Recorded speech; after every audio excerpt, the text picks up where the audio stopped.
perfect the Eels. And they're going to put a big flag up there in a moment because the Eagle has landed. They're the premiers in 2018.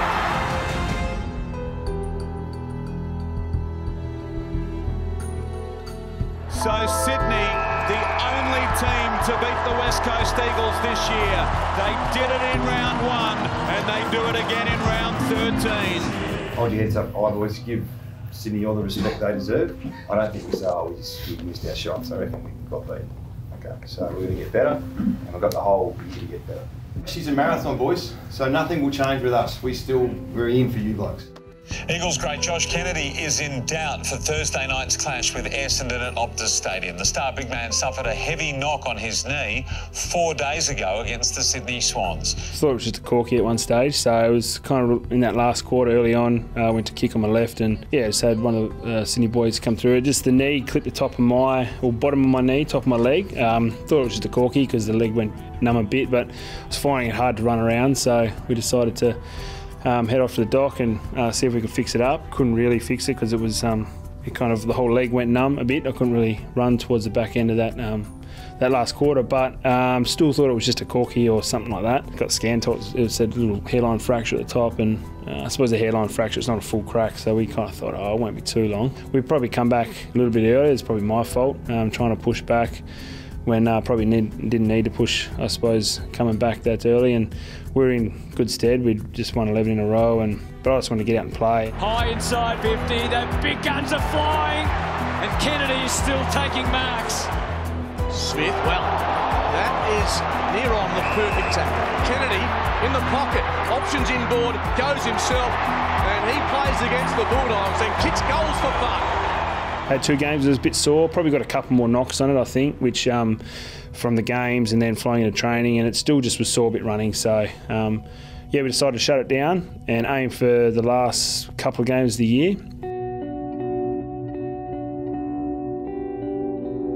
But then we kind of got halfway through and thought we'd do a 2-week pre-season rolling into the finals, and it was a pretty hard decision to make, I suppose, especially for the fitness staff, because they put so much time and effort to get you out playing, and they didn't want to, I suppose, muck around with things at that time of year. And without those guys, I wouldn't have been able to play finals. Warren Crowfoot and his team, the things they did to, I suppose, be able to fast track getting up in terms of getting that fitness and stuff, and not doing the normal procedures in terms of, your slow walk jog into this running, into that running, where it was a bit ramped straight into training. Yeah, it was something that was new, but as a player you love that because you don't have to sit there and walk laps and jog and do the slow build up. It was kind of just, all right, this day we're training, so just be ready for it.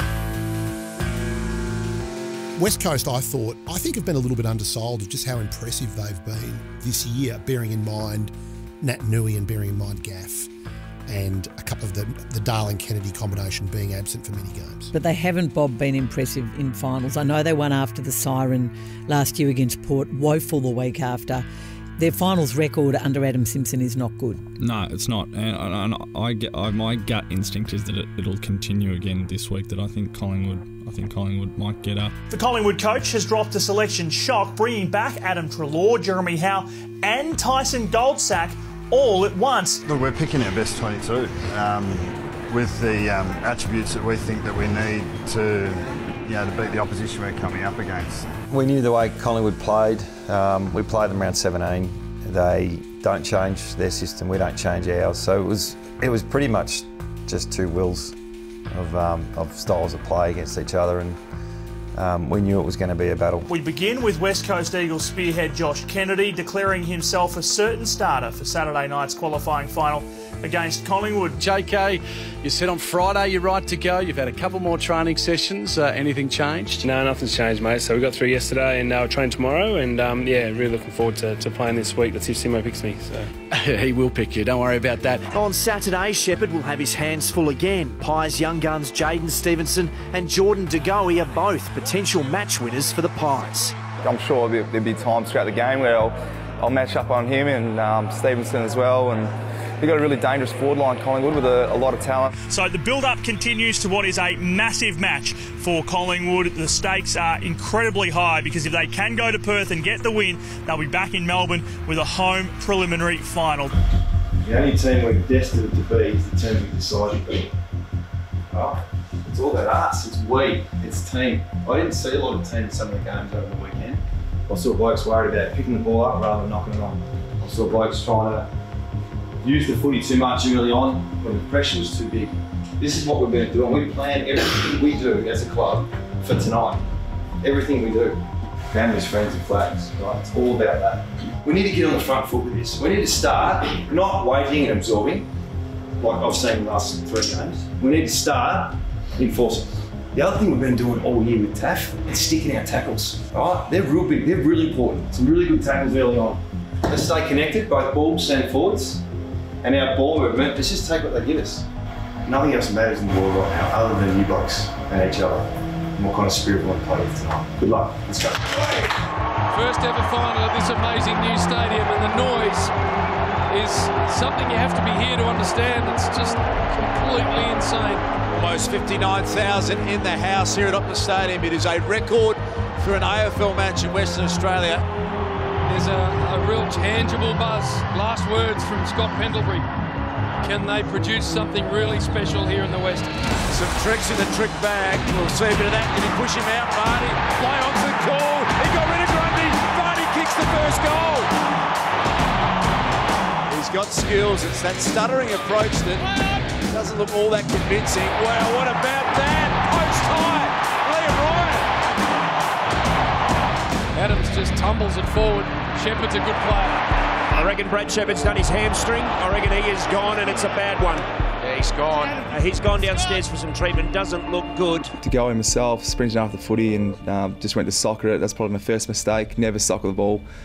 Maybe I was just looking for a touch. I can't remember what was going through my head, but it was one of those unfortunate incidents in the game where that little push, you know, the hyperextension of my leg, the speed I was going at led to this type of injury. And never had a hamstring tear before, let alone a tendon tear. Felt a sharp pain at the time and knew that there was going to be damage done to it. I was sort of looked up at the clock and knew there was only 20 minutes had gone past, and so I was almost just ruled out the cramp, and knew it wasn't a cramp. And when I went to stand up and put weight on, I knew it was something a bit more. When Sheppard was off, I was like, oh, who's on? What can we do to stop Degoe?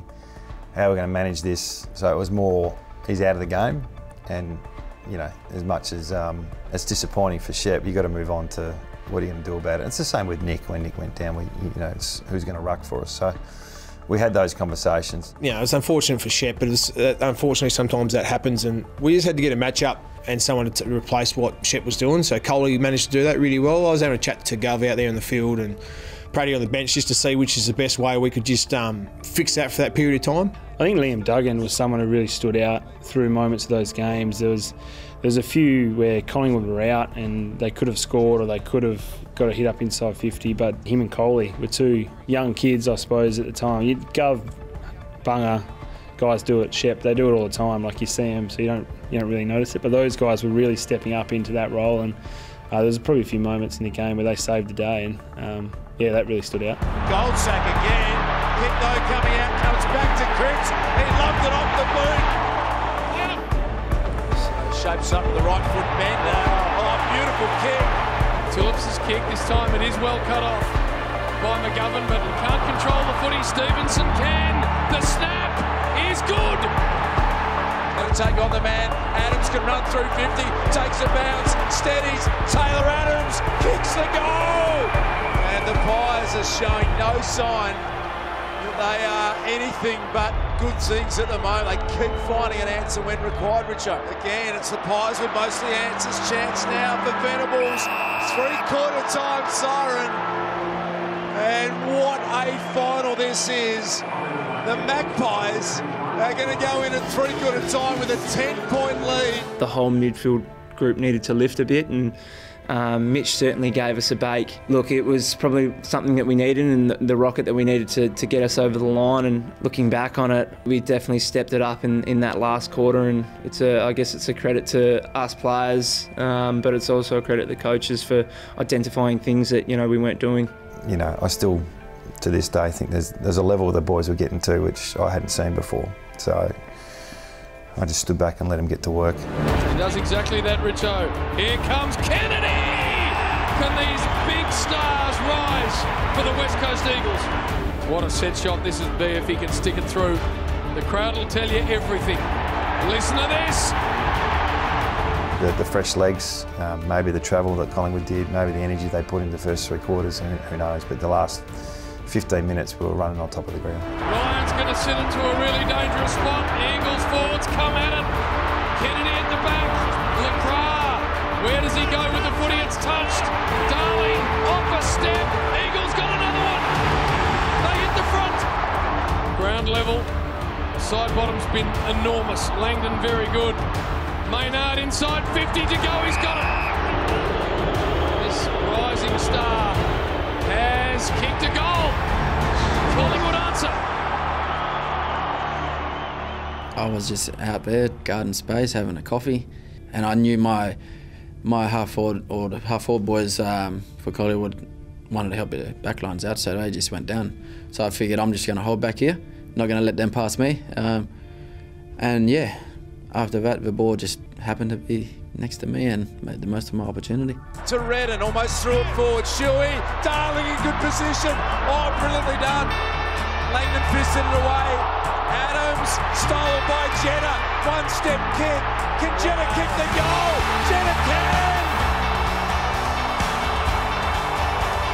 It was actually a good little clip for us defenders because it was sort of, we got our structure right, and being so late in the game and under so much pressure, the way that us defenders and obviously the team as well would have been set up quite well, but us defenders, we got that set up right, and then Jets gets the reward at the end and he gives a celebration like he does, and I think it was just one of those moments that it started getting a bit more real. I love when Jets kicks a goal because he gives us something exciting every time, and I think that's probably just what we needed at the end of the game there to sort of top it off. Out the back, taken by Jenner. Can he be the hero a second time? LeCras got boot to ball. Goldsack with courage. Darling takes the mark. Directly in front. He can kick it. And the Eagles are out by 10 points. The Eagles have won one of the great finals. I think our mid stood up in the last. I think we probably out-hunted Collingwood around the packs and in transition, and that got us over the line, albeit by a couple of goals. We've done it a fair bit this year, I suppose, and I suppose there's that sense in the group that we knew that if we just keep pushing, we'll hopefully crack it. And yeah, look, it come down to the last few minutes, and that's the way footy is sometimes. Sometimes you can do it in the first quarter, sometimes it takes right down the last minute, and it was just great for the boys to stick in there, and our midfield did lift, I think, in that last bit, and we got a few clearances and got the ball played in our half, which helped us a lot. We lost Shep early, and I think it took us a little bit of time to get our roles right. Okay, so Masto, where are you? Going half back, mate. Thanks for that. Well done. Good stuff. Right, and the spirit, and it's been there. It's been there since, I reckon, since JL spoke last year. Something's triggered, right? And it's triggered with me as well because it's what I grew up with at North. Look, boys, it's something that I've seen for 20 years in AFL. It's the intangibles. Like, how do you measure spirit? How do you do it? You can talk about it, not talk about why. Okay, but you guys deserve all the credit for everything you've done. And that's obviously the guys who play the weekend, but it's the whole club. It's how Scully handled himself the last 24 hours. Okay, it's how Shet handles himself now. It's how Nick's been handling himself. It's how Gaffy's been handling himself. All right? It's about the collective. All right? It's about our culture. We're not a fairy tale, boys. This is not a fairy tale story. So this is about us and where we're at. Right, we are unfinished. Brilliant, boys. Yeah. It wasn't probably till after the game where I started to really, it sunk in that he wasn't going to be available for the rest of the campaign. Because when it's a hamstring, you sort of half think, well, maybe. But yeah, it was pointed out pretty quickly he wasn't going to come back. They actually said to me, it looks like only a couple of weeks out. So I started to question my pain threshold at that particular time because I don't think it was a severe hamstring, and the way I was carrying on, it looked like it was a severe one. But one of those unfortunate events, I played 5 years or 95 games straight to that particular time, so I've had a really good run of injuries, and a bit unfortunate about the timing and you know, not being able to finish that game off with the boys. You know, they covered without me. It's a bit heartbreaking not being able to play in the following finals to come, but that's part of footy, that's part of life. Nothing's as easy as it seems, and you don't get things your own way all the time. So I just had to move on and get around the boys because it's a really exciting time for the club. I think he's the best hybrid back in the competition. So he can play on Cameron, and you can play on De Goey, you can play on Eddie Betts. He's the ultimate for us. He can play anywhere in that back half and get the job done. So, yeah, massive hole in our back line.